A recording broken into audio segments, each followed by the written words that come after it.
Jedi Search, Chapter 24. In her own quarters, images of planets scrolled in front of Leia's eyes. Statistics, populations, resources, cold data that she had to absorb and assess to make her decision. She rejected most of the worlds out of hand. Others she marked as possibilities. So far, nothing had jumped out at her as the perfect place for Luke to establish his Jedi Academy. It hadn't seemed like such a difficult request, since the New Republic encompassed so many possible planets. She had found Dantooine as a new home for the survivors from Eel Shah. Why was an academy site causing her so much trouble? After meeting Luke's first two trainees and seeing how unusual they were, Leia suspected the Jedi studies would require complete isolation. She had spoken again to Gantoris and Streen in the past day and was discouraged to find both of them, feeling miserable and abandoned. If only Luke would come back soon with Han. As she thought of other places, Leia pondered how Yoda had trained Luke on the swampy planet of Dagobah, a place completely devoid of other intelligent life. Her brother would want someplace similar for his own trainees. Okay, what about Dagobah itself, she thought, putting a fingertip on her lower lip. The swamps had hidden Yoda for centuries, and it was certainly isolated from the mainstream of galactic traffic. But Dagobah had no appropriate facilities either. They would have to erect an academy from scratch. Mobilizing the New Republic construction forces, Leia could get the job done in short order, but she wasn't sure that was the right answer. Somehow she felt the right site would jump out at her. Because the restoration of the Jedi Knights meant so much, Luke would be very selective about the proper site. She just hadn't found it yet. The message center buzzed. Again. Though it was barely mid-morning, she had already lost count of the interruptions. With a sigh, Leia answered it, seeing the image of another minor functionary take shape in the central focus. Minister Organa Solo, the functionary, said, "I'm sorry to call you at home, but we need you to decide on a meal selection for the Bimini banquet. The deadline is today. The choices are grazer fillets with tart sauce, Nerf medallions with sweet fungi, broiled dewback." "I'll take the Nerf medallions." "Thank you." She switched off the receiver, then calmed herself before returning to the images of the planets. In the bedchambers, Jason burst into loud sobs, joined in a moment by his sister. 3PO cooed sounds of consolation, then began another one of his lullabies, which set them to crying louder. Part of Leia wanted to hurry into the children's room to see what was the matter, while another part of her just wanted to seal their doors so she could have a little more quiet. On the morning after the reception at the Skydome Botanical Gardens, both children had come down with a cold. Slight fever, congestion, and general crankiness, the type of frequent minor illness the twins would no doubt suffer for another few years. But Leia didn't want to just abandon them to the care of 3PO. After some refresher programming, the protocol droid had proved himself capable of caring for the 2-year-olds. But Leia felt a defensiveness in herself. She was their mother. While it was a new set of responsibilities for her, Leia did not want a droid to watch them all the time, no matter how competent his programming. The children had already spent so much of their lives with Winter that Leia wanted to make up for lost time, if her political duties would only give her the chance. Before she could call up the file on another planet to consider, the message center buzzed again. "What is it?" she said, mustering every scrap of civility she still possessed. She did not recognize the alien administrator in the image. "Ah, Minister Organa Solo. I'm calling from the office of the Deputy Assistant Minister of Industry. I was told you might be able to offer a suggestion about a type of music that would be appropriate to play during the arrival of the Ishi-Tib delegate." For a moment, Leia reconsidered her time as a prisoner of Jabba the Hutt. At least the slug-like crime lord had not required her to do anything more than sit there and look beautiful.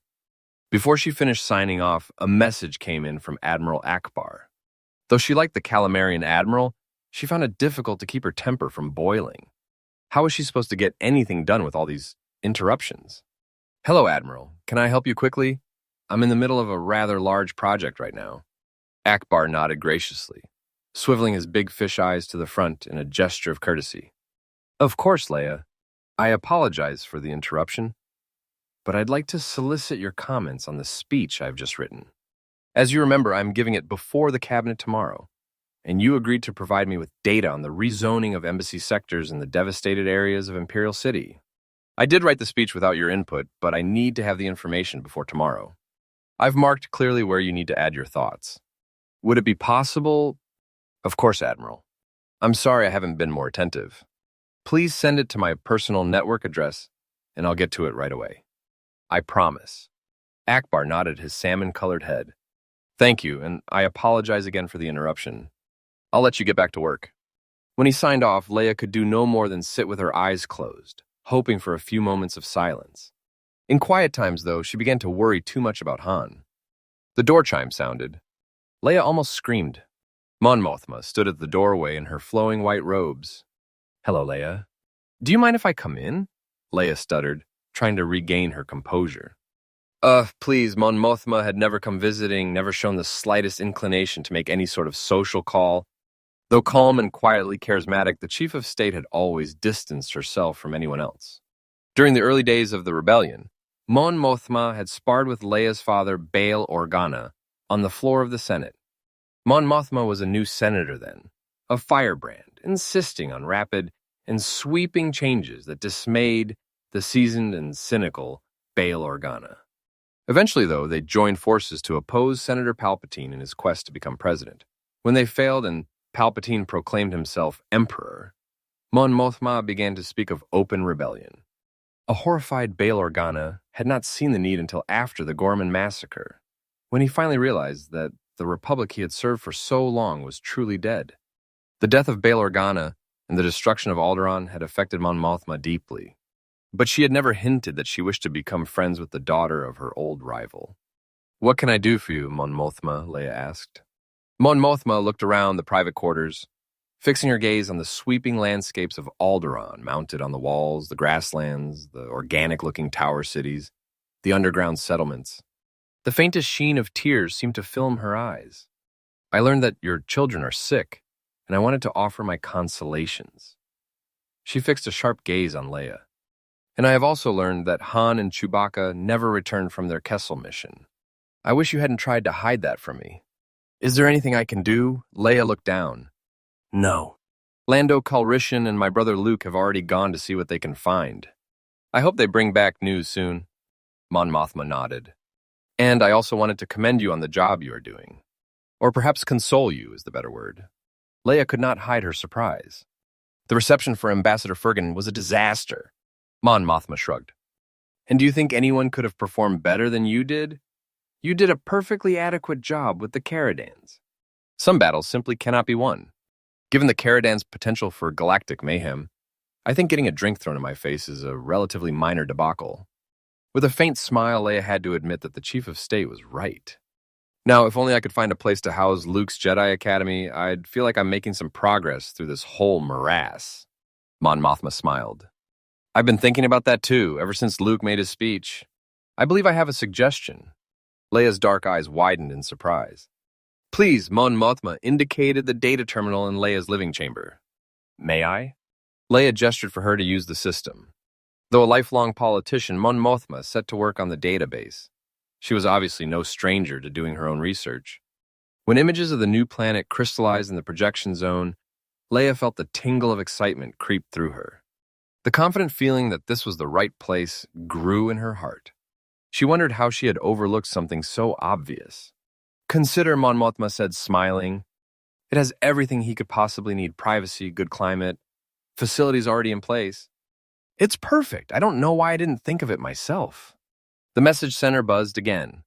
What? Leia barked at the caller. She realized she should have been more restrained, but she had reached the end of her fuse. Mon Mothma remained at the data terminal, watching from outside the field of view. The caller also dispensed with tact. We need your report right now, Minister Organa Solo. The Orbital Debris Committee is deliberating on the disposition of wreckage around Coruscant. You were supposed to attend our discussions this morning? Leia recognized the functionary as Ondur, the vice chairman of the committee. My aide has already canceled my appointments for today. I'm sorry I was unable to attend. We received your cancellation, but we didn't receive your report. You agreed to write a summary and distribute it to us at this session. It's past due. Sick children do not make the New Republic stop functioning.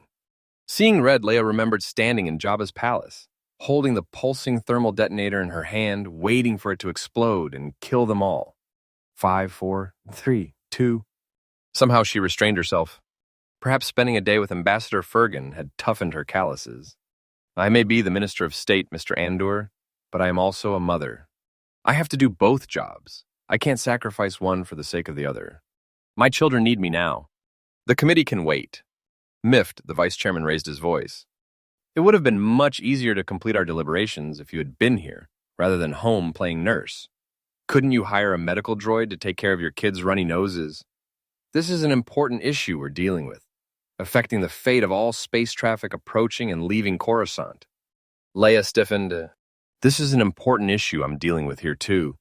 How can you expect me to care about the whole galaxy if I don't even care for my own family?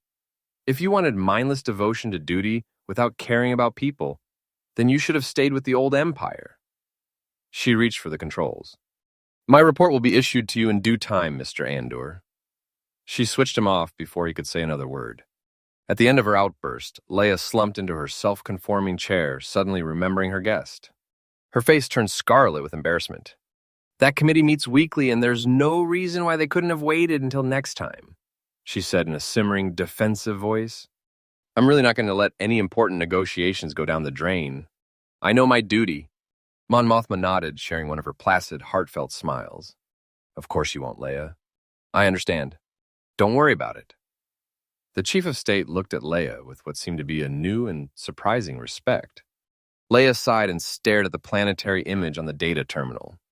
Maybe I should go off and spend a few months at the Jedi Academy myself as soon as Luke gets it underway, though I know that'll never happen.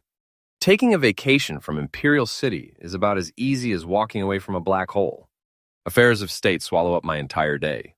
She caught herself complaining and quickly added, but of course restoring the Order of the Jedi Knights is very important. I have the potential to use the Force, and so do the twins.